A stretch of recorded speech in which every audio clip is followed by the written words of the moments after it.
Al-Fatihah.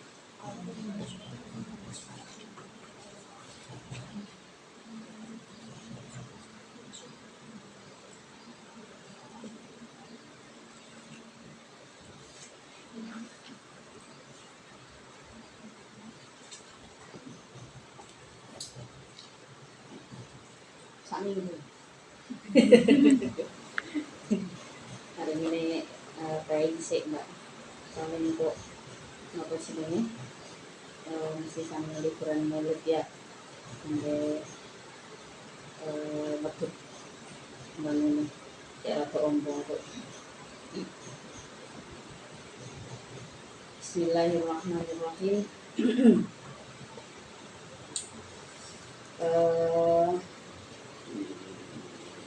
Kita bahas tentang pembimbing. Pembimbing adalah orang yang mengajari, mengarahkan, memberi contoh, mengevaluasi proses pembelajaran pada sebuah bidang sampai kita siap untuk melangkah pada tahap praktik.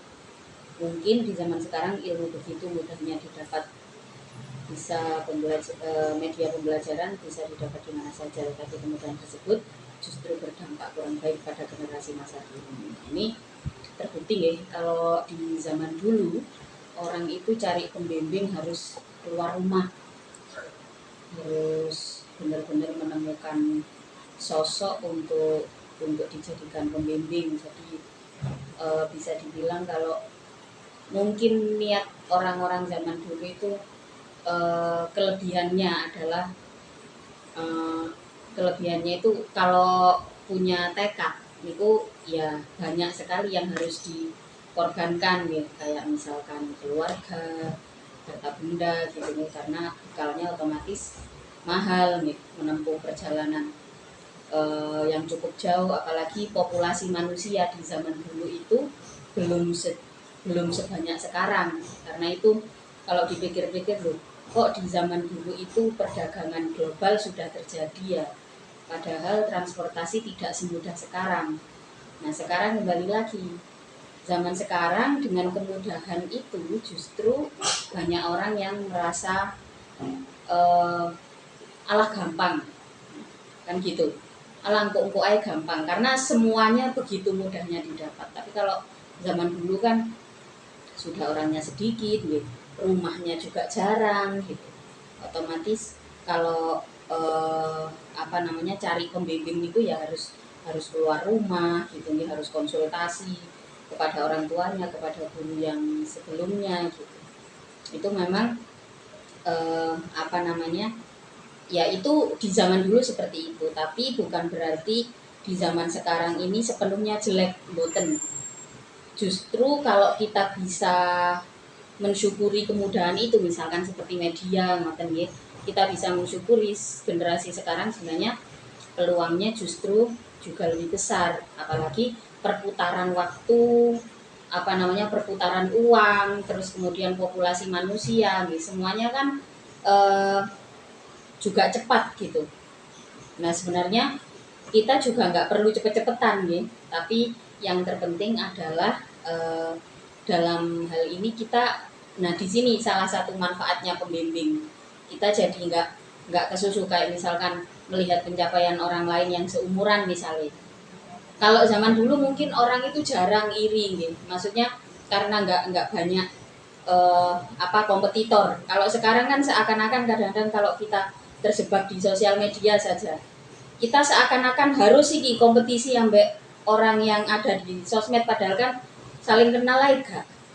Opo-opo kita harus merasa, wah aku dulu nututi wong iku lho, sapa sing mengharuskan kan gitu.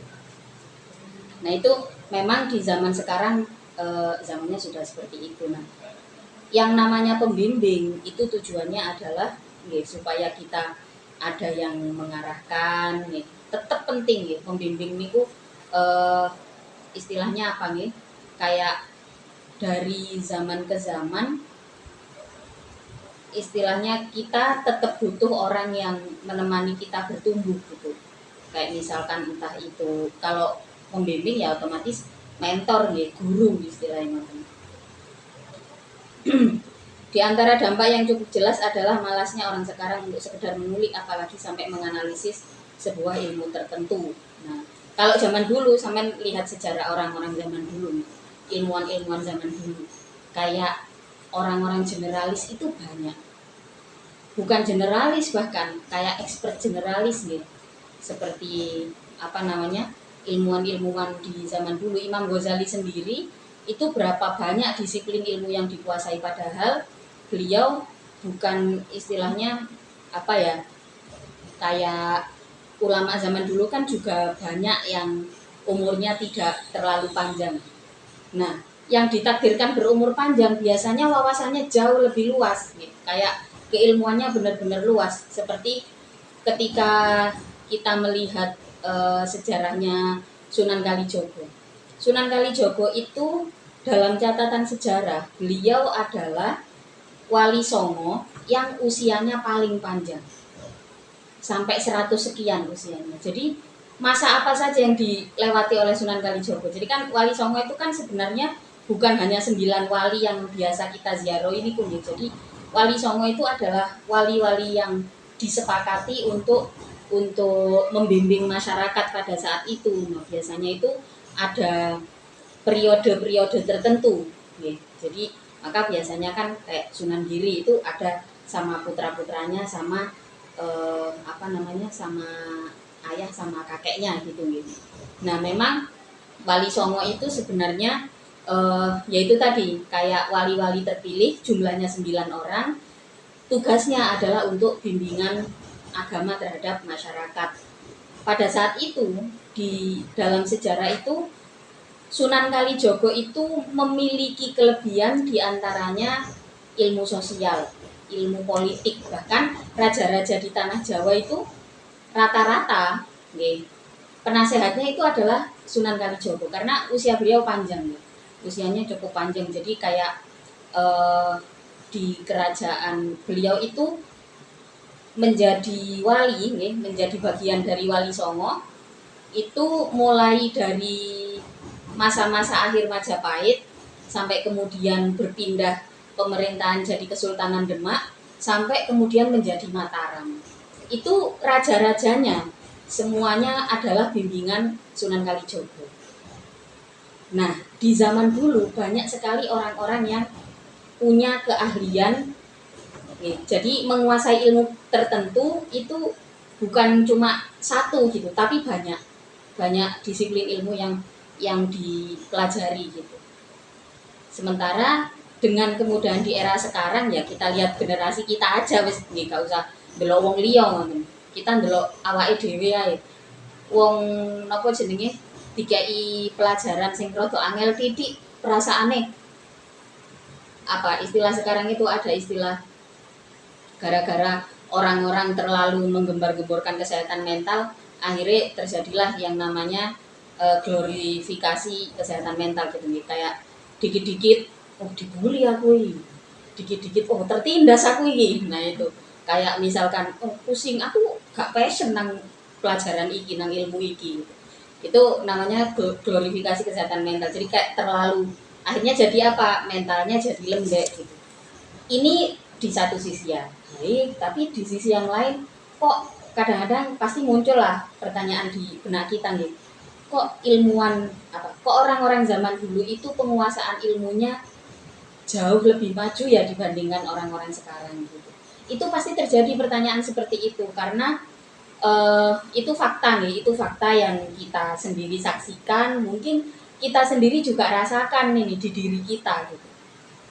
Nah makanya padahal ini sebenarnya dengan kemudahan ilmu yang bisa didapat, kita bisa kok. Zaman sekarang itu banyak sekali media-media yang menawarkan pembelajaran singkat, bahkan sampai tingkat ahli itu nggak perlu banyak waktu. Kenapa? Supaya sempat mempelajari ilmu yang lain.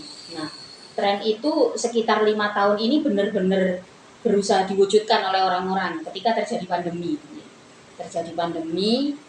Pandemi itu mulai kapan? 2018 atau 19 ya.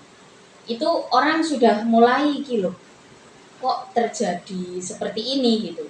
Terus banyak orang-orang yang kemudian menyadari, oh orang sekarang itu ternyata kemampuan berpikirnya banyak terabaikan, banyak tersibukkan oleh sesuatu yang lain gitu. Jadi itu salah satu dampak buruk. Mereka yang bisa mendapatkan bimbingan dari media yang mudah itu tadi, ya dapatnya banyak. Tapi yang enggak bisa, terjadilah yang namanya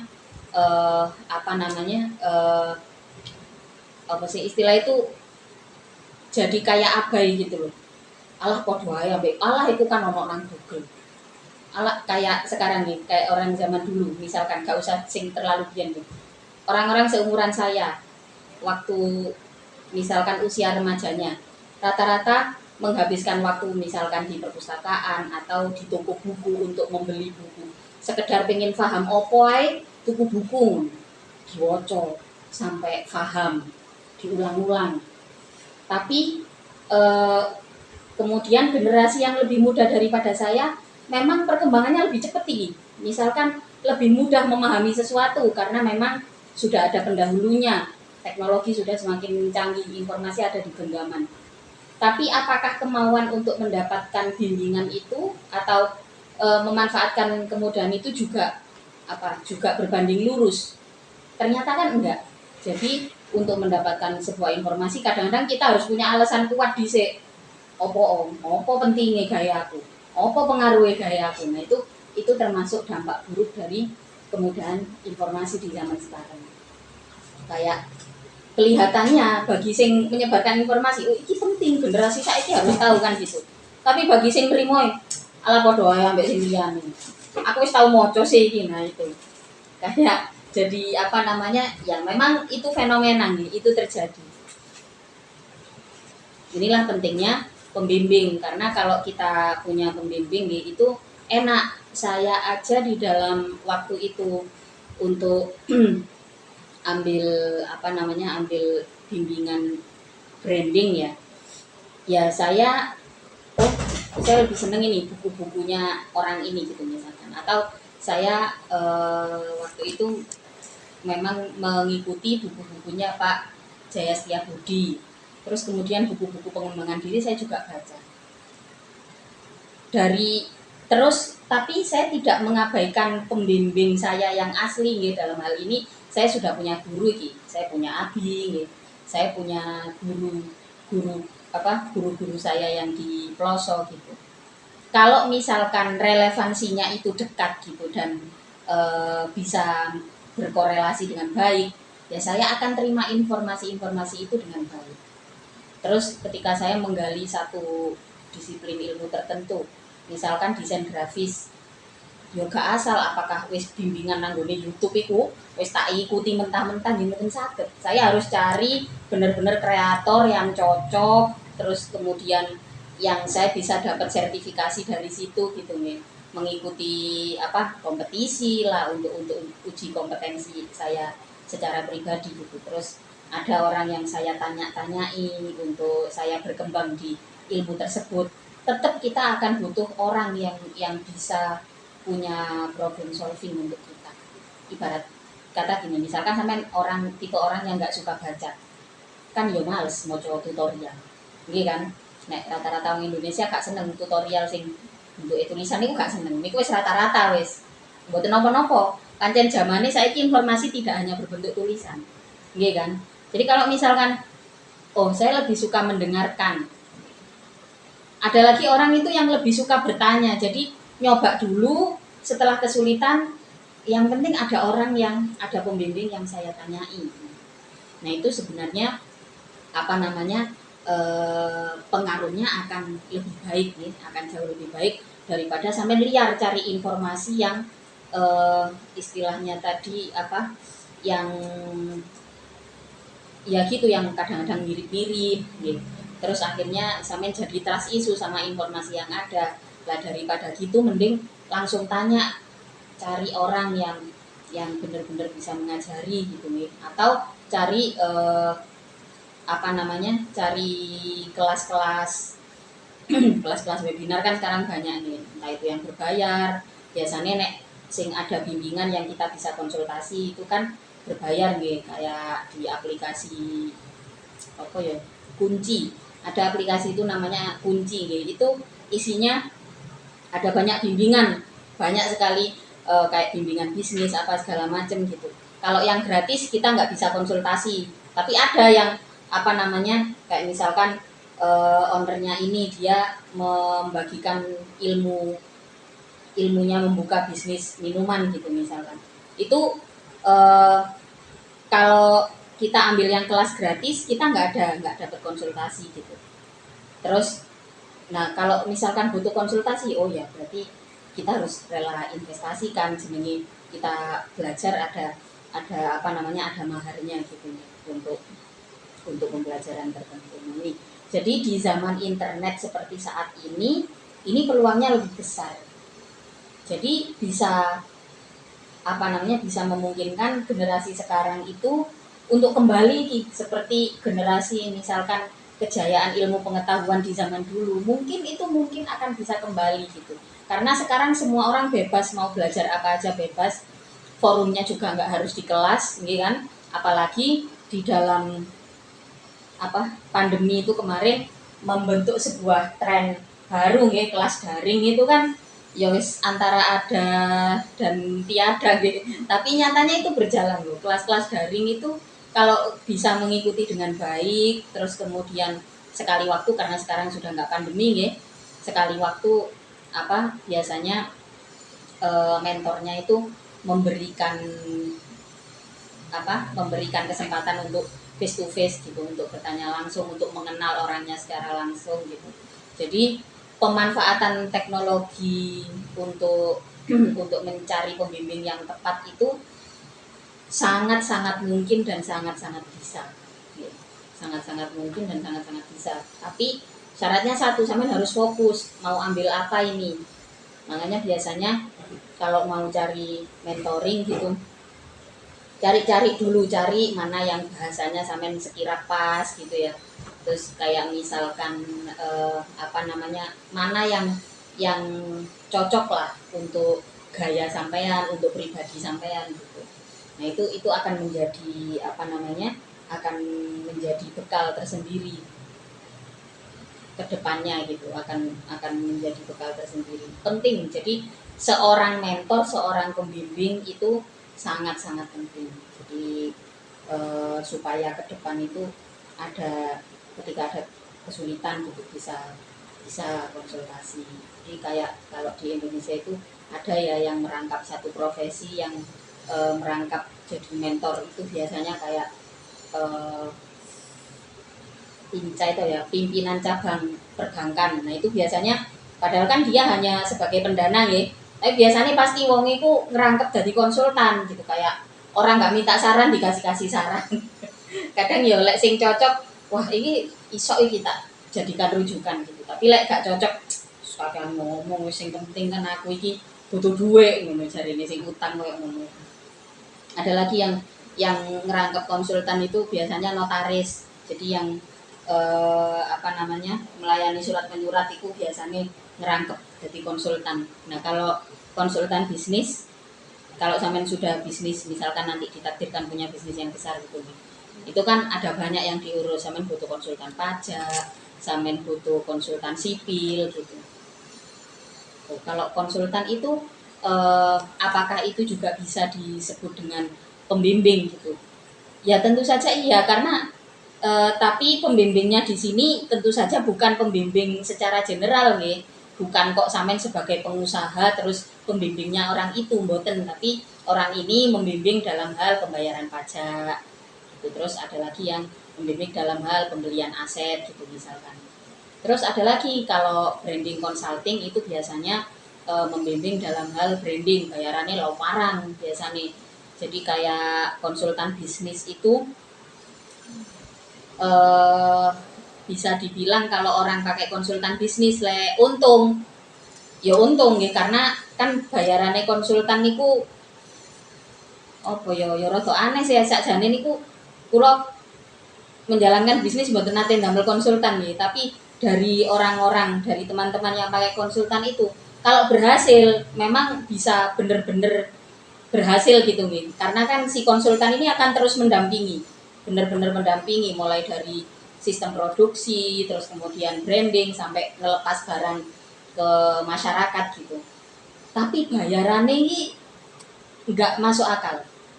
Jadi kadang-kadang konsultan bisnis itu bayarannya podo ambek direktur. Katakanlah di M2M itu direkturnya M2M itu nggak pernah kurang dari 30 juta nih pendapatannya per bulan. Yang Pak Ali itu, Pak Ali Mustafa itu pendapatannya nggak pernah kurang dari 30 juta. Bayari konsultan di M2M itu ada konsultan untuk, bukan konsultan bisnis ya, tapi ada konsultan apa finance ya, konsultan keuangan itu ya bayarannya ya hampir sama gitu. Jadi kalau yang jalan, kalau memang people-nya sudah banyak, karyawannya sudah banyak, pasti butuh yang namanya konsultan. Konsultan itu ya sifatnya sebagai pembimbing memang gitu. Kayak misalkan keluar masuknya uang itu bagaimana pengaturannya dan sebagainya gitu. Tapi ya itu bayarannya tinggi. Kalau misalkan cocok, bisnis ini akan terus grow up, nih, akan terus naik gitu. Tapi kalau misalkan nggak cocok, ya wis lah, yang penting ngentekno kontrak misalkan 1 tahun gitu. Ada banyak juga orang yang begitu. Nah, terus ini diukur ya mungkin sekolahnya lek dadi konsultan itu larang bae gondoe kok dokter iki ya sampean yo bimbingan kesehatan nang dokter. Teko tuh burung dikai obat 200.000 ngono ya. Balik mari. Jadi lalu kita kembali ke diri kita. Sudah adakah sebuah bidang tertentu yang menarik untuk dikulik? Jika belum, mungkin kita butuh sebuah bimbingan untuk menemukan titik minatnya. Jika sudah, berarti itu anugerah. Pola asuh tertentu biasanya akan bentuk sebuah cara bagi seorang untuk menemukan minat bakatnya, sehingga ia akan mencari jalan untuk sampai pada minat tersebut, atau sederhananya bisa karena otodidak.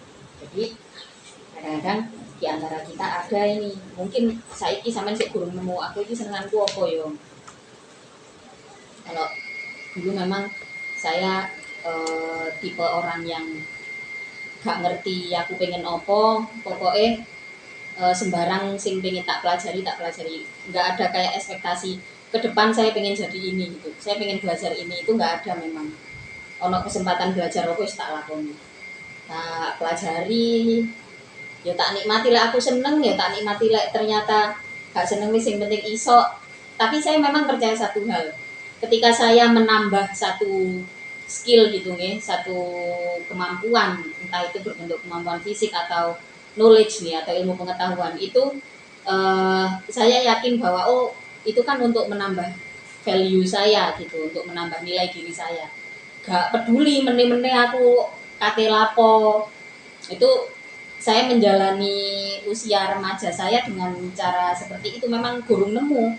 Kulo pengen nopo ya aku gurung nemu. Cuman memang beberapa hal saya suka lakukan gitu, tapi kayak nggak ada ekspektasi di masa depan saya pengen apa gitu. Kayak misalkan nulis saya suka dari saya SD dulu. Ada majalah-majalah anak-anak itu saya kirim-kirim cetak. Terus apa namanya, itu sampai remaja saya lakukan, nulis, terus reparasi barang-barang. Jadi ya wis benakno opo ae, pokoknya ono barang rusak iso tak benakno. Itu saya suka gitu. Tapi kalau ditanya apa itu minat saya, aku gak ngerti, pokoknya aku seneng aja ngelakoni itu. Nah beda lagi, ada orang yang memang dari kecil sudah tahu iki minat, aku seneng banget yang ngelakoni iki. Dan memang itu dilakukan atas dasar suka, karena wis gak ngerti, pokoknya seneng. Kebetulan saya punya saudara-saudara yang seperti itu nih. Neng Nia sama Neng Nunun itu dari kecil udah tahu passionnya apa, terus kayak sudah ada pikiran, oh nanti saya kalau gede akan semakin ahli di bidang ini, itu sudah ada dari kecil. Jadi kalau di dalam ingatan saya, Neng Nia itu bisa bikin kue itu bener-bener dari SD seingat saya. Jadi kalau ada hajatan di tempatnya bude gitu-gitu, itu sudah menunjukkan yo blonjo dhewe, yo gawe jajan, itu dari kecil sudah ditunjukkan dan sudah ada ekspektasi. Nah ini yang ini yang dimaksud dengan minat. Jadi benar-benar minat terhadap sebuah skill tertentu itu sudah ada dari kecil. Terus pas remaja Ningnya itu suka mulai suka make up kayak ke salon gitu. Jadi yo nyalon yoan, tapi enggak, karena zaman dulu belum kayak sekarang nih, kayak skincare make up itu bisa dibeli dengan bebas gitulah ya, bisa cara-cara belajarnya bisa diakses dengan mudah kan, kalau zaman dulu belum. Jadi kalau pengen belajar biasanya datang ke salon. Itu saya masih ingat dulu waktu mondok di Tulungagung itu, kalau lagi mens ya kan, pondoknya pondok Quran kan, waktu luang biasanya datang ke salon ininya itu. Terus jadi itu menurut saya itu minatnya sudah ketemu gitu dari kecil. Ada orang-orang yang seperti itu. Apakah di antara kita juga seperti itu kan, ya masing-masing. Sampai pasti antar satu dengan yang lain pasti kan pola asuh di dalam keluarga juga berbeda nih. Pasti juga menghasilkan sesuatu yang berbeda. Kadang-kadang sing pola asuhe podo sak dulur ae yo kan mesti podo kan. Saya dulu remaja itu nggak tahu mau apa, mau ngapain. Aku sailingku ya gurungi sapa pokoknya. Karena saya mondok di pelosok itu kegiatannya sampai belajar. Cuma saya tahu satu hal, kecil aku itu pinter mek mondok. Jadi saya nggak tahu sesuatu yang lebih besar di dalam diri saya, kayak minat terhadap sesuatu itu nggak ada. Nah, kalau belum ada seperti itu, otomatis butuhlah pembimbing, minimal orang tua atau saudara dekat atau teman bahkan. Nah, orang-orang dekat ini yang bisa kadang-kadang membentuk mindset kita. Oh iya ternyata aku pinter iki gitu. Jadi dulu waktu saya di pondok juga lumayan terbantu ini dengan lingkungan saya bertumbuh ya, dengan teman-teman di sekitar saya. Setiap kali ngisi rubrik untuk mading ya, kalau di saat di pondok waktu itu, karena kan santrinya banyak, ada 8 ribuan itu, ada mading gitu. Biasanya awalnya dicoba dulu, ayo nih kayaknya sampean bisa, mulailah bikin cerpen, bikin gambar gitu. Itu benar-benar membantu lingkungan menurut saya gitu. Saya ada minat di situ. Nah, jadi lingkungan, teman-teman itu juga ada pengaruh untuk kita. Terus di suatu ketika kegiatan menulis itu tak tinggal. Pelak saat itu saya punya anak, tapi gak mergo duwe anak tak tinggal iku, kula gak nulis iku mari ngaji Ihya. Nanggone Ihya iku di kata Imam Ghazali itu ada kalimat yang membuat saya akhirnya, oh berarti iki oleh tak terus, padahal maknanya gak ngono saja. Tapi niku dadi napa nggih, dadi perjalanan hidup kula. Jadi pada saat itu ngaji ada kalimat seperti ini. Salah satu profesi yang makruh lah, dikatakan salah satu profesi yang makruh itu ya diantaranya menjual agama, jadi kayak menjual ilmu pengetahuan gitu. Itu sampai dikatakan makruh gitu sama Imam Ghazali, karena ilmu itu untuk dibagikan, bukan untuk dijual. Kalau bisa diniatkan bagi para guru yang mengajar, itu diniatkan bukan untuk cari ma'isyah di situ. Jadi semua orang itu harus punya penghasilan, harus punya pekerjaan gitu. Terus lalu ada lagi yang secara spesifik, salah satu lagi adalah pekerjaan menulis, terutama jika yang ditulis itu adalah sebuah dongeng, sebuah karangan, karya fiksi gitulah nih, karya fiktif. Wah, kebetulan saya itu suka karya fiktif karena banyak imajinasi yang bisa saya keluarkan dengan tulisan itu. Delok tulisan itu mungkin daya tangkap saya yang masih di usia itu nih, kayak wah berarti oleh kita terus nombok, misalnya ya aku berhasil nang kene, pendapatanku ini berarti kok gak, nah gitulah nih, kayak misalkan gak barokah atau nopo. Akhirnya tak tinggal lah pada saat itu. dunia menulis tak tinggal. Padahal kalau sudah ada kemampuan, saya sudah beberapa kali ikut kompetisi, tak tinggal. Suwe kula ninggali kami setahun, 2 tahun, 10 tahun kula sama sekali gak nulis, gak ono tulisan opo-opo belas, artikel gak ono, puisi gak ono nulis opo-opo belas. Tapi memang saat itu bertepatan terus 2010 Abi mulai ngerintis bisnis dapur meriah. Jadi kan dulu dari 2003 itu Abi kan franchise bisnis franchise sama Wong Solo ya, tahu ya? Ayam bakar Wong Solo itu loh ya. Itu tahun 2003. Dari tahun 2003 terus sampai tahun 2010. Tahun 2010 Abi mulai pengen bangun brand sendiri, bikinlah dapur meriah.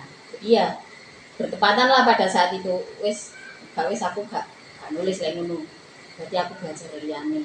Mulailah dari situ saya juga mulai bangun istilahnya apa nih, bangun bisnis yang saya yang bisnis saya sendiri sama Gus pada saat itu. Barang-barang elektronik dan sebagainya niku sekitar 2007 sampai 2010. 2010 Abi bikin brand, udah sibuk di pekerjaan itu, pengadaan dana dan sebagainya. Dari situ saya belajar ketemu dengan banyak orang, saya belajar lagi sesuatu yang baru gitu. Terus kayak tadi kan bahasanya tentang minat gitu. Minat itu kayak ya udah, oh ternyata seiring berjalannya waktu nih, karena saya juga bekerja terus belajar terus ada pembimbing sampai Abi itu setiap ada senior di usaha itu gitu ya dikenalkan, nanti bisa belajar sama ini gitu. Jadi apa namanya, kalau di dalam bisnis memang saya banyak belajar ya sambil jalan gitu. Tapi saya nggak mau disebut otodidak, itu saya nggak mau, karena saya itu tipe orang yang gak nemu lek gak ono sing nemokno, nek gak ono wong liya sing nemokno. Jadi menemukan sesuatu di diri saya, misalkan terkait minat dan bakat nih, bukan soal apa namanya karakter, tapi lebih ke minat bakat. Saya itu tipe orang yang minat bakat itu harus ditemukan oleh orang-orang sekitar saya. Jadi kalau dapat support mungkin ada semacam gak pedean mungkin, tapi atau mungkin boten ngoten, ada trust isu sama orang lain. Alah gak sehebat itu kok aku gak yakin sih ide ini diterima. Nah itu, jadi itu makanya saya katakan tadi nih, saya itu tipe orang yang untuk menemukan minat bakat itu harus ada pengaruh lingkungan. Tapi nggak semua orang seperti itu. Kadang-kadang minat bakat itu bisa sampai temukan sendiri, ya, ditemukan sendiri ya macam-macam lah. Sampai pasti akan ketemu itu. Yang penting melakukan sesuatu yang menengahi ya gak nemu apa-apa nih. Bahkan ketika sampai tahu bahwa oh otodidak, belajar iki teko otodidak. Jadi kembali lagi ke sini ke topik ini nih. Otodidak itu adalah modal awal. Jadi saya tulis di sini, nanti bisa sampean baca nih. Jadi otodidak adalah modal awal. Otodidak itu bukan sesuatu yang, saya lebih bangga ketika saya ngomong, oh saya dulu belajar branding, ikut kelas online-nya Pak ini gitu. Saya dulu belajar tentang kopi, saya kenal dengan orang barista namanya Pak ini.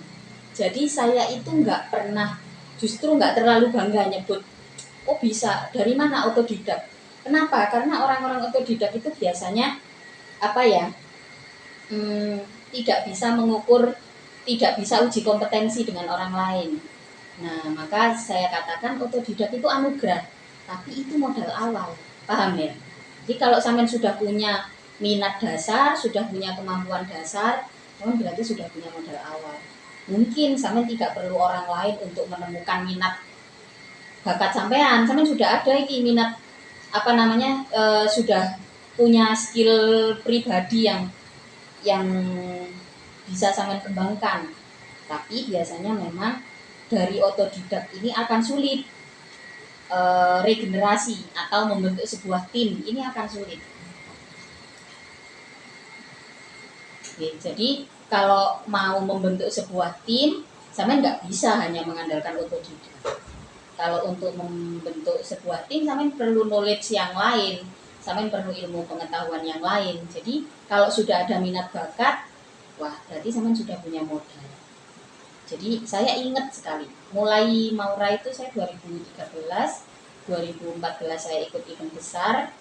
Habis itu apa namanya, idenya Maura itu diambil sama orang yang modalnya lebih besar, down, jatuh wis gak karu-karuan. Maura usia 3 tahun, ya apa iki? Apa jenenge? Iki terus apa gak? Akhirnya mulainya dari mana? Mulainya adalah dari mencari pembimbing. Jadi sudah ada modal awal iki, otodidak. Oh ternyata dengan kemampuan, dengan skill yang saya dapatkan secara mandiri ini, saya bisa membangun sebuah bisnis. Biasanya orang-orang yang membangun bisnis dari otodidak itu, kalau nggak ada pembimbing, ketika ada kendala, mandek. Wis capek, aku kemampuanku wis tak ono kabeh iki. Akhirnya mandek. Dia nggak punya problem solving kalau hanya mengandalkan otodidak. Bangkitnya kapan? Bangkitnya dari mana? Bangkitnya adalah ketika memutuskan untuk, oh ya wis kita belajar lagi. Saya ambillah bimbingan digital marketing. Mengunun ambil bimbingan untuk pengembangan SDM. Nah dari situ mulai belajar. Kita semakin bisa menggali kemampuan kita sendiri itu pada saat ketemu pembimbing. Mungkin pas kita punya keahlian secara otodidak itu kita merasa hebat aku ini, wah aku iso melakoni ini kan gitu ya. Ternyata pas terjadi masalah kita nggak tahu problem solvingnya nih, kita nggak punya sistem. Wah, kan itu memang auto ya. Itu apa namanya, sampean terbentuk secara otomatis gitu. Nah ketika terjadi masalah, padahal pada saat terjadi masalah itu disitulah sebenarnya kita diuji apakah keahlian kita ini ada gunanya untuk kesuksesan kita gitu ya, untuk kesuksesan bisnis kita, atau justru keahlian ini yang menghalangi sampean untuk bangkit gitu. Loh kan aku ini udah ahli loh di bidang ini, kok saya gagal ya. Nah ketika sampean sudah merasa seperti itu ya, saya pikir nggak ada solusi yang lain selain mencari pembimbing. Ya otomatis sampean harus tahu kayak pada saat itu, oh yang pegang apa Ning Ulun itu bergerak di bidang produksi. Berarti yang dicari adalah pembentukan SDM ya di bidang produksi itu gitu. Setelah ketemu sama Pak Sulaiman ya, Pak Sulaiman kan ya jenenge. Pak Sulaiman itu apa namanya yang pada saat itu membuat saya yakin bahwa pembimbing itu penting ya. Pas lihat pola-pola yang dibikin sama, pecah pola yang dibikin sama Ning Ulun itu, Pak Sulaiman langsung paham, oh kelebihannya jenengan di sini Neng. Coba ini ditambah skillnya di sini. Nah nanti pasti bisa. Nah ini tugas daripada pembimbing. Kalau kita cari apa namanya, kalau kita punya pembimbing, kita jadi tahu kan pada saat jalan buntu nih, ketika terjadi masalah, semua skill yang ada di kita itu kayak nggak ada gunanya. Gitu kan? Padahal kalau ada pembimbing biasanya kan gini, kalau pembimbing itu datang ketika kita terjadi masalah nih, biasanya kita akan dilihat bagaimana sih cara kita bekerja atau bagaimana skill kita di dalam pekerjaan tersebut gitu. Setelah karena kan dia statusnya pembimbing gitu. Pembimbing itu kan berarti expert, ahli. Melihat hasilnya pasti terus mikir, oh berarti anak ini ada kelebihan di sini. Nah, pembimbing ini nanti yang akan mengatakan itu kepada kita dan memunculkan rasa percaya diri kita itu jadi tumbuh gitu loh. Contoh sederhana, sampean ada tugas jahit gitu. Terus sampean merasa wis maksimal iki, set jahit. Mbak aku ndelok ya, didelok loh. Kok ngene? Sing ngerti masalahnya sapa kan pembimbinge. Nggih kan? Nah, kalau terus sampean menyerah, wis sembuh wis lah, rumah aku wis bener. Sampean ngerti salahe mboten. Nggih kan? Tapi apa namanya, terus kemudian pas wis ditelaah gitu nggih, ki lho salah nang kene, ayo coba lakukan ini. Di situ sampean ada muncul di kepercayaan diri, oh berarti ini masih bisa dibenahi. Nah, merikilah pentingnya pembimbing. Jadi sekalipun sudah ada kemampuan otodidak, ya, pembimbing itu akan sangat berguna untuk ketika kita terjadi jalan buntu seperti itu, ya, misalnya. Bahkan kerajaan Jepang itu dulu ketika terjadi pengeboman Hiroshima itu ya, semuanya hancur lebur. Pangeran terakhir yang tersisa, Pangeran Hirohito itu yang pertama kali dicari setelah semua bangsa Jepang itu hancur, orang-orang kerajaan semuanya hancur. Pertama kali yang dicari, apakah guru saya masih hidup? Dicari sampai ketemu, ternyata masih ada. Disitulah kemudian beliau berusaha bangkit lagi ya bersama pembimbingnya. Kalau sampean pernah baca ceritanya Al-Fatih atau nonton filmnya, Al-Fatih itu juga sama.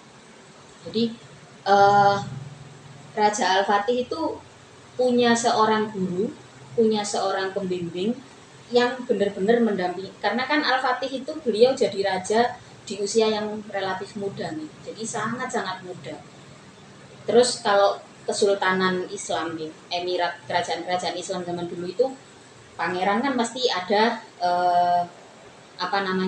kayak guru pribadi gitu nih.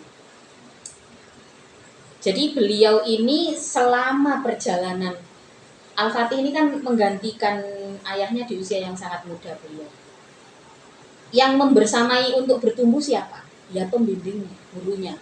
Sampai ketika berhasil menaklukkan menaklukkan kerajaan-kerajaan Eropa nih, Al-Fatih itu udah nggak tahu mau ngapain karena perang mesti menang kan. Ya ngono tiba menungso iku ya bingung ya lek wis menang terus ngono.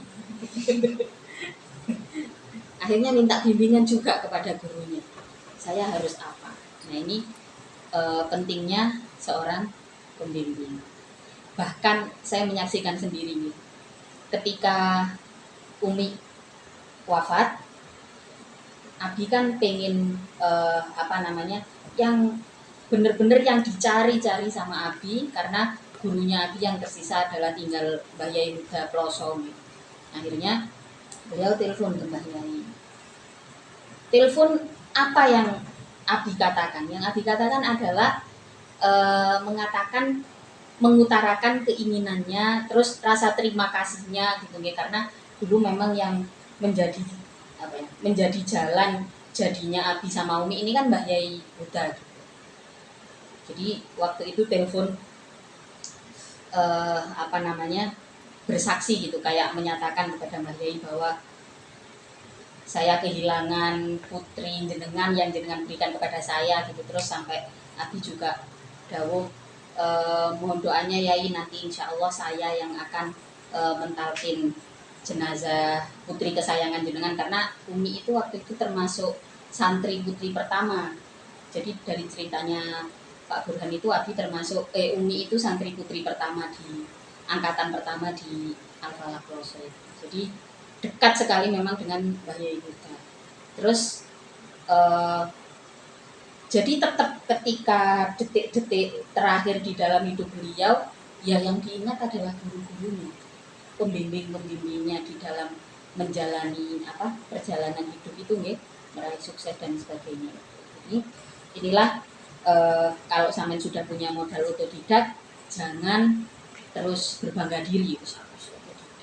Pasti aku ini dadi wong sing hasil, misalnya ini sampean terus itu mustahil, karena ketika sampean sudah berhasil dengan skill tertentu, pasti nanti ditemukan dengan sebuah kendala.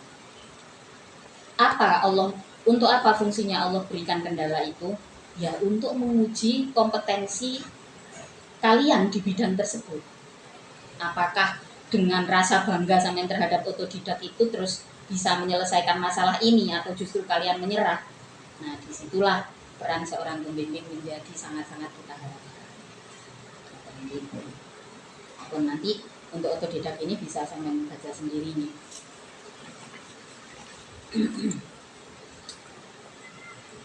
Mudah-mudahan nanti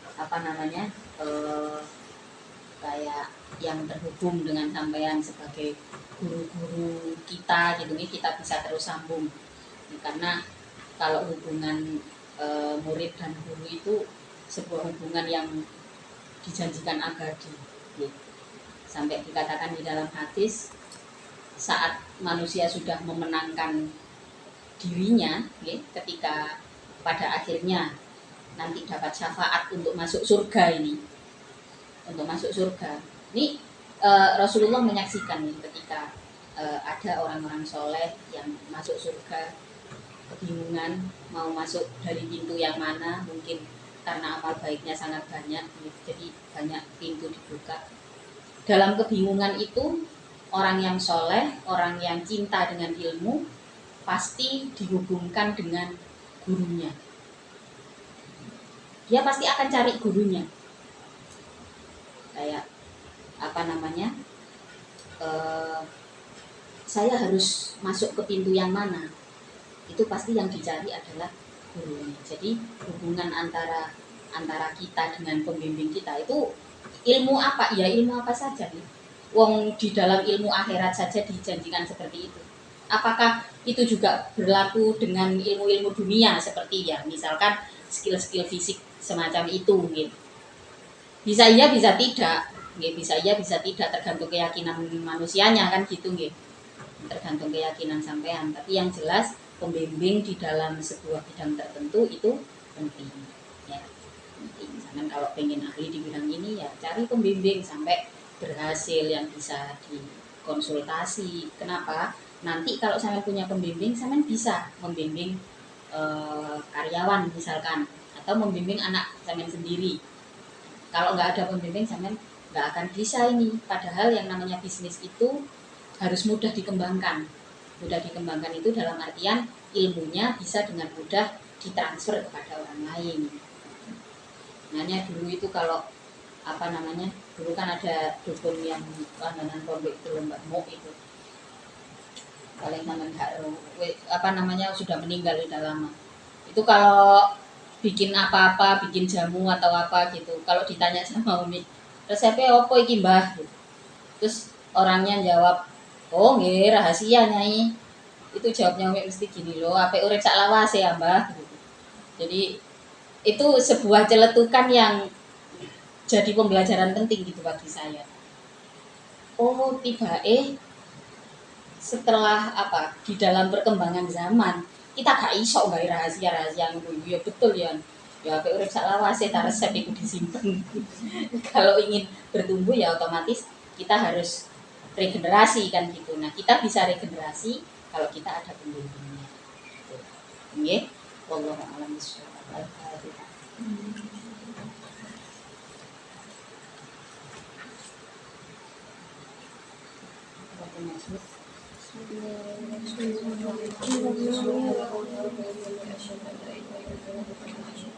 Astagfirullah wa atubu ilaik.